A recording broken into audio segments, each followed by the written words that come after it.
जहाँ से जैसे शक्ति प्राप्त हो रही वहाँ के अनुकूल ही हम ऐसा कार्य करते हैं। उसको सुधारने उस अच्छाई के कार्य के अनुसार ही हम कार्य करते हैं कि जो हमने गलती भी की परंतु उस सुधारने के लिए उस अच्छाई को चाहते हैं कि भले अब कुछ हो जाए परंतु वह भाव तो मेरा विद्यमान है। अपनी अच्छाई तो विद्यमान है मेरे पास, भले मैं अपनी मृत्यु देख रहा हूँ परंतु मृत्यु को पार करके मेरी अच्छाई तो उसको भी तो मैं देखूँ। अर्थात अब आँख को अधर भी होना चाहिए। आध्यात्मिक ये जब महत्वपूर्ण है कि हम बाहरी ऐसे कि हमारे पास क्या होगा, दूसरों का हित न करें क्योंकि हमारे पे बाधा आ गई इत्यादि बातें। आँख को सौंप दो, आँख स्वयं आप अपना अच्छा देखेगी कि हाँ ये अच्छाई उस मेरी अच्छाई के कारण है, अच्छाई मुझे उसके कारण प्रतीत हो रही है। तो आँखों से देखा मैंने, अब आँख से देखा मैंने, अब आँख उसके अनुसार मैं चल रहा हूँ। व्यक्ति अभी भी है तो अच्छाई अभी भी और अच्छाई करती है हमें, हम जैसी भी अवस्था में परंतु अपनी अवस्था के अनुसार हमें और अच्छाई मिलती रहती है। अन्य स्थान पर भी हम उस अच्छाई को बनाए रखते हैं। तो आँख अतर्व्यू है। आँख हमारी अगर उसके कारण आदित्य में पहुंच गई, सूर्य बन गई तो दिन रात से उसे कोई स्वयं के प्रकाश से प्रकाशित होगी, उसे किसी चीज़ का भय नहीं होगा मृत्यु का इत्यादि, क्योंकि वो स्वयं प्रकाश वाली जगह प्रकाश होती है, स्वयं को दिखती है। तो दिन अपने कारण में मिलते ही वह समिष्ट हो जाएगी, व्यापक हो जाएगी, वह दिन रात की पोच से पार हो जाएगी।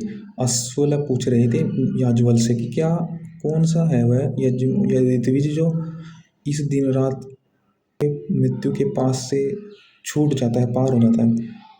तो कहा अधर्व्यू वह होता है जो दिन रात के बंधन से छूट जाता है, से आँख द्वारा आदित्य में मिल करके उसकी अच्छाई उसको पार करा देती है। कब वह दिन रात की पहुँच में बंधता नहीं, कब हम बंधते नहीं, हम कब बाधित नहीं होते, जब हम अपनी से जीते हैं, अपनी अधर्व्यू अर्थात अंदर के यज्ञ को देखते हैं। कि वाणी को कहा गया कि अश्वल ने पूछा था कि कौन वह व्यक्ति है जो मृत्यु से बच जाता है, कि वो व्यक्ति है वाणी होता रूप। जब वाणी अग्नि से मिल जाती, अग्नि रूप हो जाती, अपने रूप को पहचान लेती है, तब वह ना अपनी तारीफ नहीं करती, अपनी स्वयं की स्वार्थ उससे त्याग लेता है, स्वार्थ त्याग देता है, तो वह सबकी हित करती है वाणी। वह सबके हित, तेरा मेरा उसमें इतनापन नहीं रहता। तो वाणी को अग्नि का कारण बताया गया, जब अग्नि में लीन होती है इसकी इच्छाई, चक्षु आदित्य में लीन होता है इसकी इच्छाई, घ्राण उसकी काहे में लीन होती है, घ्राण उसकी लीन होती है प्राण में। जो प्राण उसका चल रहा है स्वार्थ त्याग देता है। प्राण अपान व्यान से हम इससे आंतरिक यज्ञ कर सकते हैं। प्राणापान जो संधि होती है व्यान प्राणापान की, उससे किससे यजमान शुक्ल और कृष्ण पक्ष की पहुंच से अति मुक्त होता है। तो वह जो ये प्राण है जो अपने वायु से मिल करके बंधन से छूट जाता है। वायु ही इसलिए असली उद्गाता है। वायु से प्राणापान व्यान से ही फिर वह ऊंचे स्वर में ईश्वर के गुणों की प्रशंसा करता है।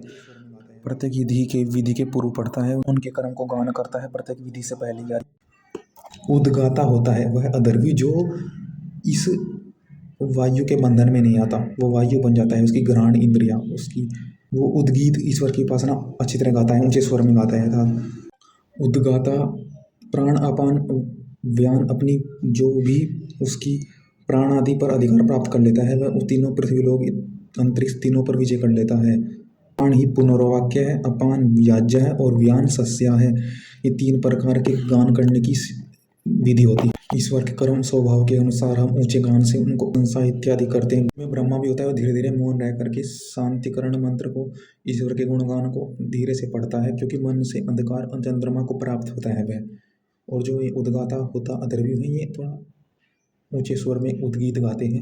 वस्तुतः ईश्वर के गुण कर्म स्वभाव एक ही होते हैं, बस उनको समझने के लिए भिन्न ईश्वर के गुण को समझने के लिए और उनसे फिर हम मांगने के लिए स्वभाव को कैसे हैं। जब हम उनके स्वभाव में मग्न होते हैं तो हम धीरे से ब्रह्म मन से बोलता है, और जब उद्गाता उस गुण को मांगता है तो ईश्वर से ऊंचे स्वर में ईश्वर का गान करता है, प्रार्थना करता है, उनकी प्रशंसा इत्यादि भी करता है। यजुर्वेद इत्यादि के मंत्र जो उद्गीत उपासना होती है, जिसमें यजुर्वेद सामवेद के मंत्र हैं जो ऋग्वेद से आते हैं, ईश्वर के उसमें कर्म स्वभाव इत्यादि आते हैं।